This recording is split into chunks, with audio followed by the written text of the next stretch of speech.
Hello, Ken St. Onge from Insurance Journal magazine. We're here at the National Association of Insurance Commissioners meeting. I'm sitting with the administrator of Oregon's Insurance Department, Scott Kipper. How are you doing, Scott? Great, thanks. And you? Good. Thanks for joining us. I appreciate it. It's my pleasure.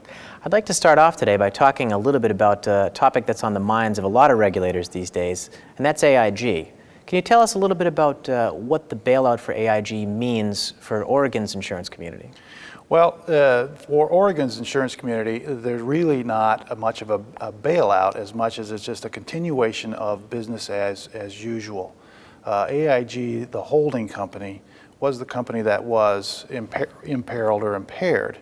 But as a holding company, they held companies in a number of different subsidiaries, about a third of which were insurance companies. The holding companies were regulated at the federal level. However, the insurance companies that were the subsidiaries are regulated at the state level. And as such, we were responsible and remain responsible for those companies' continued financial solvency.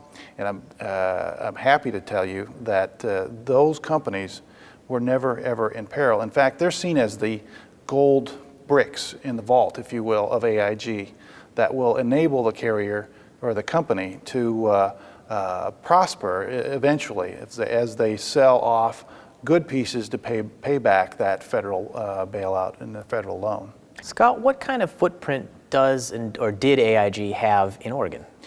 Of the 70, I believe there were 70 or 71 companies that AIG owns that are insurance companies. 43 of those were admitted to do business in the state of Oregon. Those 43 companies represented roughly 3% of our property and casualty marketplace, 7% of our life and annuity marketplace, and a little over 9% of our workers' compensation marketplace. You mentioned workers' compensation. Tell us a little bit about the workers' compensation market in general in your state. We have one of the most vibrant workers' compensation marketplaces in the country right now.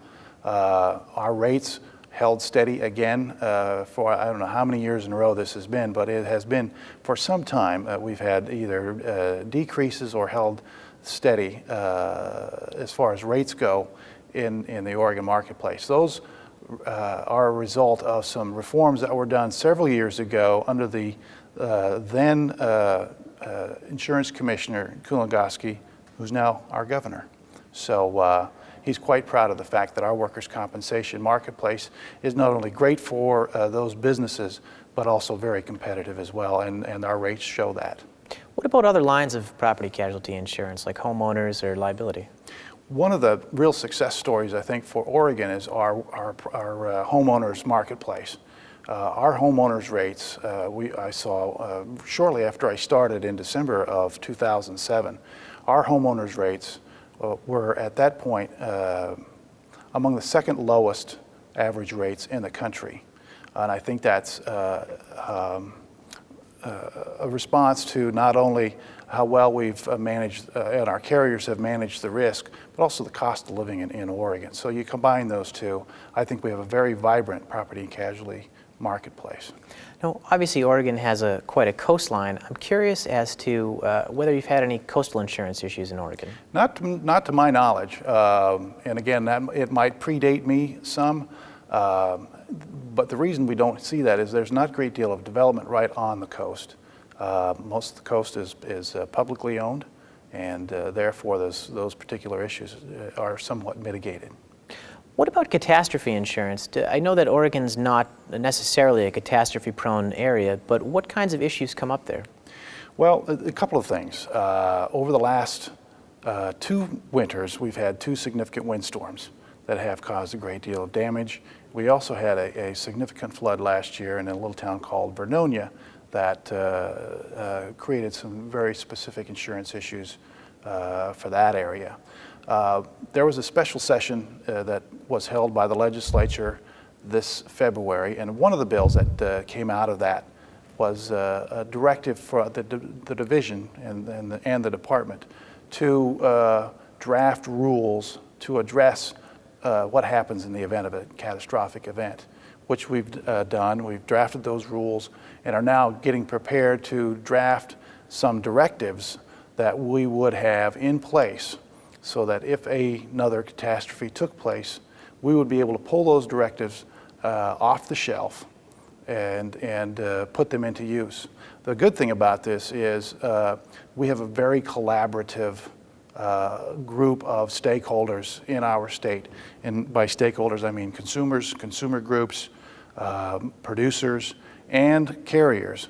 And we have worked in the past, and I would envision with this process, work together to put this directive together that would allow some very good regulatory oversight as to what happens during an emergency, but also give those stakeholders a heads up as to what to prepare for when a catastrophe does strike and those emergency rules are invoked. How would you characterize your department's relationship with agents in the state? I think we have a great relationship with agents, and that's all the way from our licensing area on up to our administration.